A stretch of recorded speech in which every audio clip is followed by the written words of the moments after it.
Vern didn't answer. He tapped one head against his helmet. Oh, his radio's out, Jerry understood. With no air on the moon to carry sound, the only way to talk was through the suit radios. Unless they could touch helmets. He leaned over and pressed his helmet against Vern's. Can you hear me now? No electricity in my suit. No air fans. No radio. Nothing.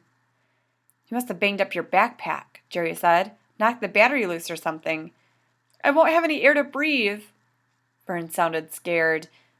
Without electricity, the moon suit's air circulation pumps couldn't work. Neither could the radio or any of the suit's other equipment. Jerry tried to keep calm. There's enough air inside the suit for a couple of hours. I think. Yeah, Vern said, his voice shaky. Maybe. Come on, get up. Vern started to push himself to his feet. Ow! He cried, sinking back to the dusty ground again. What's the matter? My knee, it must be broken. Jerry shook his head inside his helmet. Maybe sprained or dislocated. I don't think you could break it in the suit. I can't stand on it. Okay. Lean on me. I'll help you. Grunting, staggering, the two boys scrabbled their way across the bottom of the rill and back to the surface. Vern, leaning on Jerry's shoulder. Even on the moon, he felt heavy. Oh my gosh, Vern said. The sun. Jerry saw that daylight had crept across the floor of the crater and was almost upon them.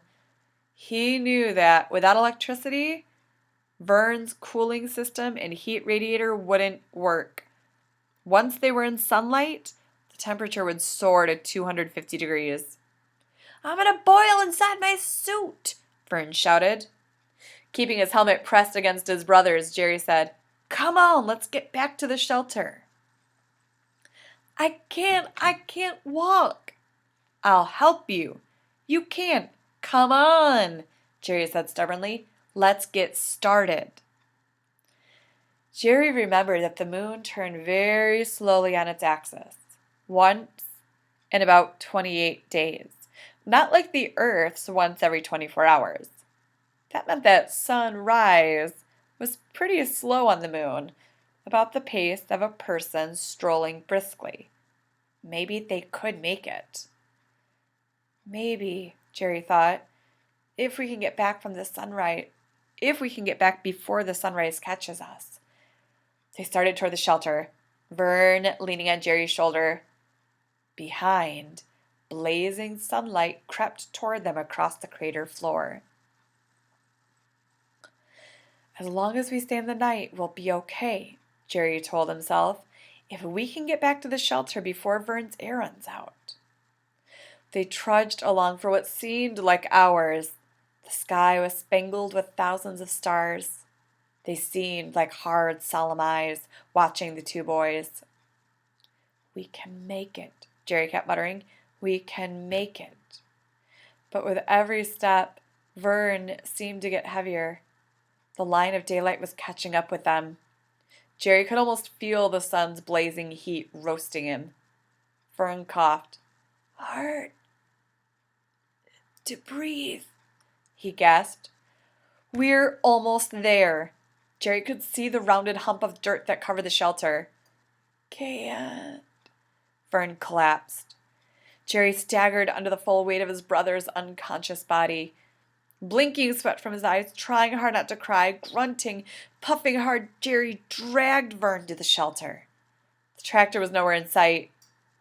Dad's not back yet, he realized, not knowing if he should be glad or sorry. As he pulled his brother into the airlock, he saw the tractor coming slowly across the horizon, kicking up a lazy rooster tail of dust. Vern came to, coughing and sputtering, once Jerry got him inside the shelter and took his helmet off. We made it, he said. You saved me, Runt.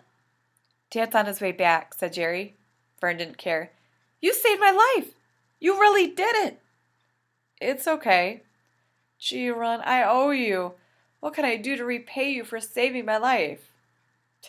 Jerry didn't hesitate for a microsecond. Don't ever call me runt again,